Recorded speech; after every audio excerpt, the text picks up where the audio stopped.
깔끔한 그릴 디자인, 오프로드 쪽에도 굉장한 효율성을 좀 보여주고 있고 현대적이면서도 이런 클래식한 느낌도 잘 살려냈기 때문에 이제는 단순히 화물용이 아닌 일적으로 이용하는 차량 혹은 내 취미생활로 이용하기에는 반갑습니다. 리스야 놀자 안 팀장입니다. 오늘은 신형 기아 타스만 차량을 출고하게 돼서 이렇게 영상을 준비하게 되었고요. 일단 제 옆에 있는 이 타스만의 경우 지금 가장 핫한 인기를 끌고 있는 픽업 트럭 모델이라고 봐주시면 될 것 같습니다. 현재 국내 시장의 픽업 트럭에 대한 수요는 사실상 많지는 않지만 그 안에서에서도 이 타스만의 인기는 가히 원탑이라고 말씀을 드릴 수 있을 것 같은데요. KGM에 팔고 있는 뭐 렉스턴이라든지 혹은 콜로라도 혹은 수입차까지도 고려한다면 뭐 GMC 시에라 혹은 글래디에이터 다양한 모델들이 존재는 하지만 최근 들어서 판매량은 이 타스만이 가장 원탑이라고 봐주시면 될 것 같습니다. 실제로 가격적인 가성비가 좋기 때문에 이 타스만을 선택을 한다고 해도 과언이 아닐 정도인데요. 이번에 출고하게 된 차량은 어드벤처 모델로 출고를 도와드린 상황이고 어드벤처 외에도 좀 다양한 트림들이 존재하다 보니까 추가적인 상담을 원하시는 분들께서는 리스야 놀자 안 팀장에게 따로 연락 주시면 되겠습니다. 자, 일단 타스만의 경우 저도 처음 팔아봐요. 이번에 출고하신 고객님께서는 예전에 저한테 차량을 몇 대 구입하셨던 이력이 있으신데 건설업 쪽에 종사하시는 고객님이시기 때문에 이 타스만 차량을 출고를 희망하셨습니다. 타스만의 경우 디자인 자체가 정말 멋있어요. 이게 과연 국산차가 맞을까 싶을 정도로 화려하진 않지만 이 픽업 트럭만의 장점들을 잘 살려놨다고 볼 수 있을 것 같은데요. 보여지는 재질 자체가 플라스틱도 많습니다. 하지만 이 정도 가격대에서 이만한 디자인 그리고 이 정도의 실용성 느낄 수 있는 차량들은 몇 안 된다고 저는 생각이 들거든요. 특히나 수입차 쪽으로 넘어가면 가격적인 부분들도 많이 높아지기 때문에 그런 이유 때문에 기아 타스만이 국내 시장 안에서 성공을 칠 수밖에 없었던 이유가 아닐까 싶습니다. 전반적인 디자인 자체는 단단함, 확실히 그 픽업 트럭에서 보여줘야 할 틀들을 다 갖추고 있어요. 깔끔한 그릴 디자인, 그리고 기아 로고도 잘 어울린다고 생각합니다. 그리고 높은 전고와 튼튼함을 기반으로 한 디자인들이 안전성까지도 잡아내고 있다라고 저는 생각이 들거든요. 그리고 타스만이 정말 인기가 많은 이유 중 하나가 바로 승차감입니다.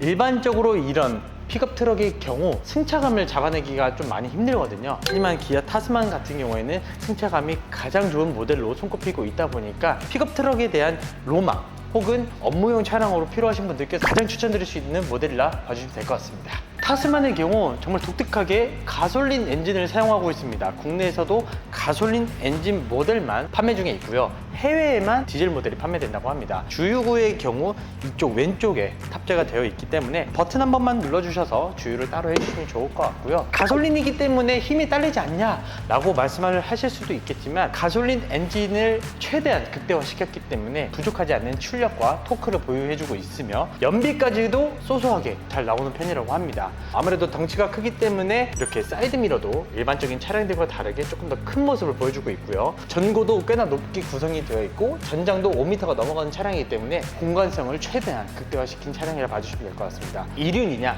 4륜이냐 이거에 따라서 탑재될 수 있는 용량이 달라지긴 하지만 일반적으로 우리가 느낄 수 있는 웬만한 짐들은 다 실을 수 있는 정도이기 때문에 아마 부족함이 없다라고 느껴지실 것 같습니다. 문 같은 경우에도 와 현대적이면서도 이런 클래식한 느낌도 잘 살려냈기 때문에 저는 굉장히 좀 마음에 든다고 생각이 듭니다. 다만 타스만의 단점 중 하나인 사이드 스텝이라든지 차량을 조금 더 보완하기 위한 그런 파츠 옵션들이 또 개별적으로 존재를 합니다. 이게 KGM의 렉스턴 칸과 좀 비교를 했을 때 금액적인 차이가 여기서 좀 뚜렷하게 난다고 합니다. 그래서 가성비적인 부분은 렉스턴 쪽이 조금 더 유리한 것 같지만 그래도 이 기아 타스만은 가격적인 부분이 조금 모른다 쳐도 일반 수입차들에 비해서는 그래도 가성비적으로 느껴지기 때문에 뒤에 보이시는 뭐 적재함 커버라든지 롤바 같은 경우에도 요새는 기아 자체적으로도 해서 파츠 옵션들을 추가를 할 수 있다 보니까 개인적으로는 다 추가를 해서 출고를 하는 걸 좀 권장드리겠습니다. 하지만 이번에 출고한 차량은 나중에 따로 작업을 하신다고 하니까 애프터마켓 같은 데에서도 작업을 하셔도 상관은 없습니다. 이 점만 조금 참고해 주시면 좋을 것 같고요. 지금 보시는 이 차량의 추가적인 옵션 중 하나인 바로 스타일 옵션 18인치 휠이 들어갔어요. 휠은 작지만 타이어는 되게 크게 들어갔다. 그래서 오프로드 쪽에도 굉장한 효율성을 좀 보여주고 있고 차박 같은 걸 하셔도 나쁘진 않을 것 같아요. 그리고 보시면 이 휠 하우스가 주변이 플라스틱으로 되어 있죠. 이 플라스틱이 되어 있다는 의미 자체는 오프로드에도 상당히 좀 재밌게 마음껏 타셔도 된다는 의미이기도 합니다. 이런 데에 막 그냥 진짜 플라스틱 아닌 재질들을 사용한다면 돌 같은 게 튀어서 기스나 혹은 부러질 경우들이 흔하거든요. 그래서 이렇게 플라스틱으로 일부러 구성을 해둔 것도 참고해 주셨으면 좋겠습니다. 최근에 제 영상 중 픽업 트럭 차량으로 업로드했던 차량이 바로 GMC 시에라거든요. 드날리 차량 같은 경우에는 이렇게 적재함 무드를 내렸을 때 계단 형식으로 또 이렇게 만들 수 있는 그런 디테일들이 숨어 있었는데 이번 타스만은 그렇게 들어가 있진 않습니다. 하지만 적재함 문을 열었을 때 일반 성인 남자 기준으로는 여기 뭐 짐을 싣거나 올라가기에는 높이가 그렇게 부담스럽진 않다. 말씀드렸던 적재함 커버 롤바 같은 경우에도 디테일들은 조금 없지만 있을 거 웬만큼 다 갖춘 차량이기 때문에 지금 최대 적재량 700kg 적혀있죠. 4륜 구동이 들어가면 제가 알기로는 적재량이 조금 줄어드는 걸로 알고 있긴 하거든요. 본인의 이제 주변 환경에 따라서 선택을 해주시면 아주 좋을 것 같습니다. 자, 이번에 타스만 실내로 들어왔습니다. 아직까지는 작업이 다 끝나지 않은 상태로 차량 안의 실내가 조금 지저분한 점을 이해해 주셨으면 좋겠습니다.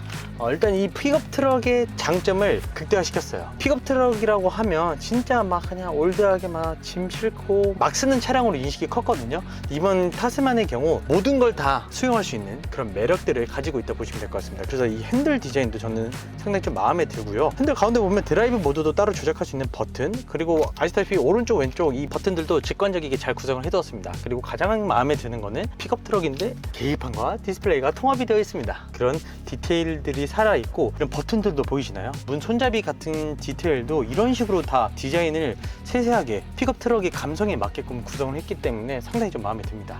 그리고 통풍 시트 있죠, 열선 시트 있죠, 핸들 열선 모두 다 포함된 차량이라 봐주시면 될 것 같고, 개인적으로 어드벤처 등급 정도면 이용하시는데 크게 불편함은 없을 것 같다 라고 생각이 듭니다. 수납함 한번 좀 구경 좀 해보자면, 자, 꽤나 깊은 공간들, 물티슈 한 4개 정도는 충분히 넣을 수 있는 정도 크기는 나오는 것 같고요. 이거는 잘 모르겠어요. 이걸 동전 놓는 건가? 따로 이거에 대한 용도를 아시는 분들이 있으면 댓글로 좀 남겨주시면 감사드리겠습니다.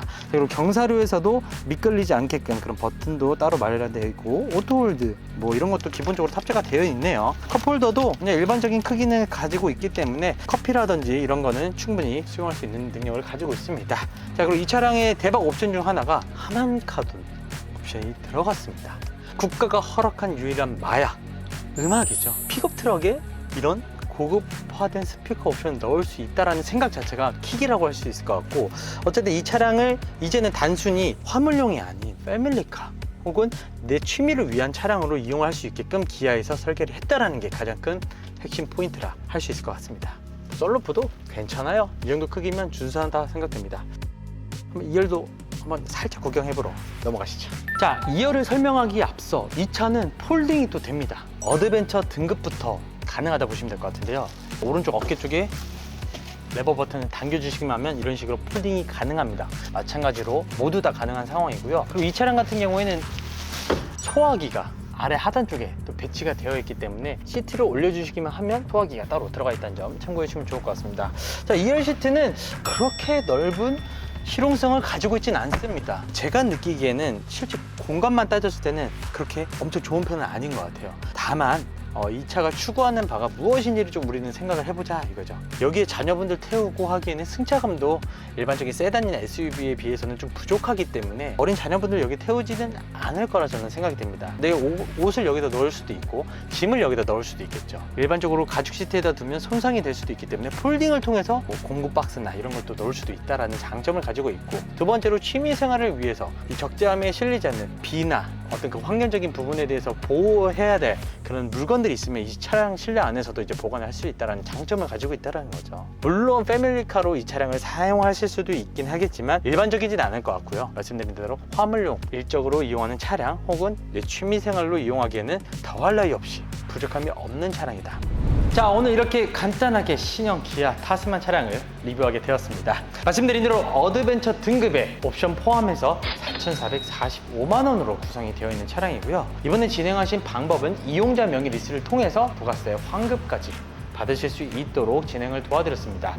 우리가 일반적으로 알고 있는 경차나 화물차 그리고 9인승 이상 차량들의 경우 부가세 환급이 가능한 차량이기도 한데요. 지금 보시는 것과 같이 타스마니아의 경우 이용자 명의 리스를 통해서 차값의 10%에 대한 부가세 환급을 받으실 수 있게끔 제가 깔끔하게 진행을 도와드렸고요. 렌트로도 이용은 가능하시지만 대부분 이런 화물차의 경우 이용자 명의 리스가 조금 더 유리하다는 점만 참고해 주시면 좋을 것 같습니다. 리센놀자 안 팀장은 국산차부터 수입차까지 리스와 장기 렌트를 통해서 모든 취급을 하고 있습니다. 그렇기 때문에 여러분들께서 원하시는 차량 편하게 결정해 주셔서 안 팀장에게 연락 주신다면 여러분들 상황과 조건에 맞게끔 최대한 좋은 견적 진행과 함께 빵빵한 서비스 그리고 빠른 출고까지 약속드리도록 하겠습니다. 오늘 준비한 영상은 여기까지고요. 기아 타스만 실제로 봤는데 너무 만족스럽습니다.